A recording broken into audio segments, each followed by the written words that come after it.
Hello, my fellow students of the Law of One, and welcome to another video of concepts of this beautiful philosophy. I hope you're doing well and that you're ready to absorb this concept, which I think is the most crucial one that we need for third density experience, and one that should be kept in mind whenever we are processing anything, especially catalyst, as it is brought to us in our experience. So, what is the choice? That is the question that we're going to answer here.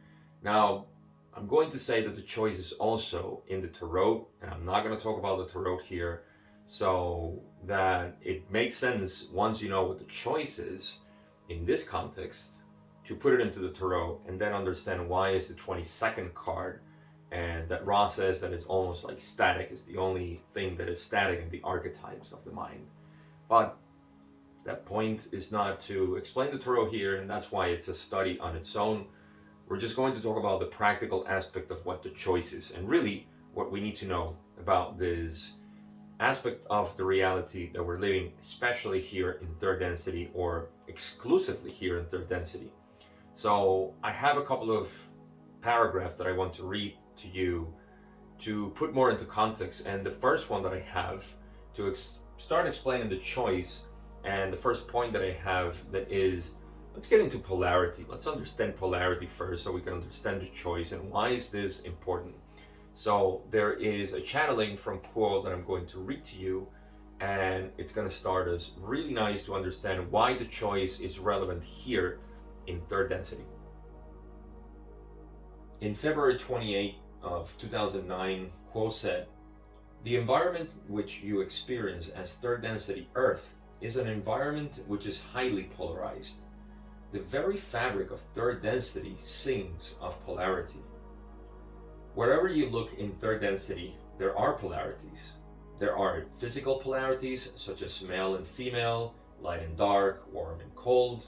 There are moral polarities, such as good and evil, positive and negative, radiant and magnetic.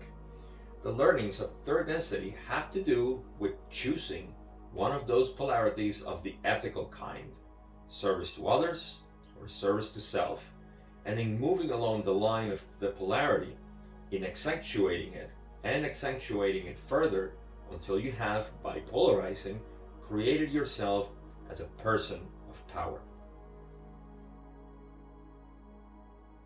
So polarity is just part of our environment here, and we have it of all kinds. This is why we see duality everywhere, because that is just the nature of the experience of third density.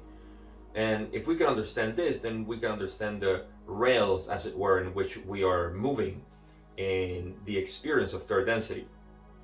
Now, why does this have to do with the choice? Because the choice is between two apparent polarities, which is the separate self, or the service to self, and unity, or service to others.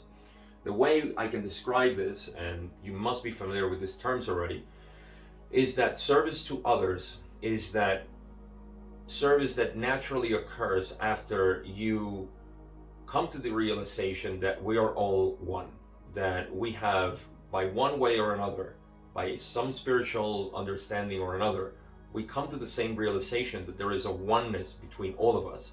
And so if there is a oneness, then there is no self, no separate self. There is no illusory ego that is there. And so by us realizing this, then we move on the positive path, the service to other path, which is not, contrary to what people may think, is not the doing things, activities that we do. And certainly in our religions in the past, we have taken this the same concept and use it as if something that we must do, because that sort of give us cosmic points, if you will. So it doesn't work that way. It works from an inner realization of unity. And in the same way, there is the separate self that starts creating itself as the way in which we can believe that we are a separate being, and we start highly polarizing this. So this is the polarity that we see present to us as the choice. This is what we're making the choice of. We are either allowing this feeling of unity to thrive and grow in you, or you are constricting yourself in a separate self. And this all goes through the process of the third density experience, which is bringing up catalysts over and over again for us to pick and choose whatever we want to do in one way or the other. There is no other choice but the service to others or the service to self. And there's a couple of parts that I want to read you from Ra. The first one is, I think, a little poetic as to how this actually goes into what we call ascension. So let's read what Ra said in this beautiful part that I actually enjoy a lot about the choice. In session 77, question 15, Ra said, "In third density, the statue is forged in the fire. This is a type of intensity which is not the property of fourth, fifth, sixth, or even seventh densities. The intensity of fourth density is that of the refining of the rough-hewn sculpture." When Ra talks about this density forging ourselves in the fire, it's meaning the intensity, the great struggles that we go through as humans in third density to choose our path. And this is how we perceive ourselves as an apparent separate self that is going through this experience. And this is why it's so difficult for us to polarize positively, because we are still bombarded with catalysts that tries us and tests us to perpetuate the separate self. And this is just the way in which we're tested, just like another negative being would be tested to see if he would open the heart. And these are the fires of third density and the way in which we can start using experience to polarize. So these are elements present in our reality that are making us all the time going through the process of refining ourselves in our decision, maintaining our choice and keeping our choice. And this is, of course, one of the huge elements that is happening right now on planet Earth as the veil of forgetting thins out and more people are waking up and are having this experience of letting go of that which they thought was themselves and accepting that which they are, which is everything. And so we're having this multiplicity of experiences happening all over the place. In 1981, I have to mention that Ra said that the vast majority of people were in what he called, or they called, the sinkhole of indifference, meaning that they were there without making the choice. The vast majority of people, and I would think that right now they are in the same way. We haven't seen a huge polarization on one way or the other. It seems like it's going to be obviously positive, as there is no negativity inherent in the majority of the people as we went through the quantum leap that Ra called. And so we're definitely in the positive side of things, but we haven't seen that polarization yet take hold. And so the vast majority of people are still processing a lot of catalysts, and they are dealing with the separate self still. Collectively, as a planet, we're still holding that separate self as something real. And so as this collapses, then the sense of unity will start shining more in people's heart. But the only thing you can do is choose for yourself. Now, I know that here there's always the question of, Gabe, how does a negative entity then polarizes towards the negative and graduates into fourth density? How do they do that? And I wanted to include one part that I found on Ra's description of the negative self that may shed some light on this. So let's go read it. In session 85, question 9, Ra said, "Those which have chosen the service to self path have simply used the veiling process in order to potentiate that which is not. This is an entirely acceptable method of self-knowledge of and by the Creator." One of the reasons why I mentioned this part, and I thought it was crucial to put it in this video, is because as we go through the process of ourselves understanding who we are, we must accept that which it is. And that is the negative side of us, the negative side of this collective consciousness that is still shining, that is still there. And we have to accept it with our own hearts. I have my own belief that over time, this separate self will continue to shrink because it has never been that big. It just casts a huge shadow due to the inability of positive beings to make the choice a long time ago. But this is now happening at a faster rate. People are making the choice. People are moving towards unity, towards love and acceptance and compassion. And as this occurs individually, then the separate self, the collective separate self, starts to shrink. And in this shrinkage, over time, I believe that it simply will cease to exist.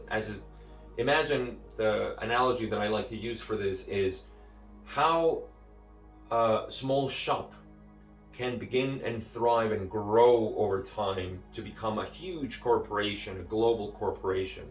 Now, in reverse, this is what's going to happen.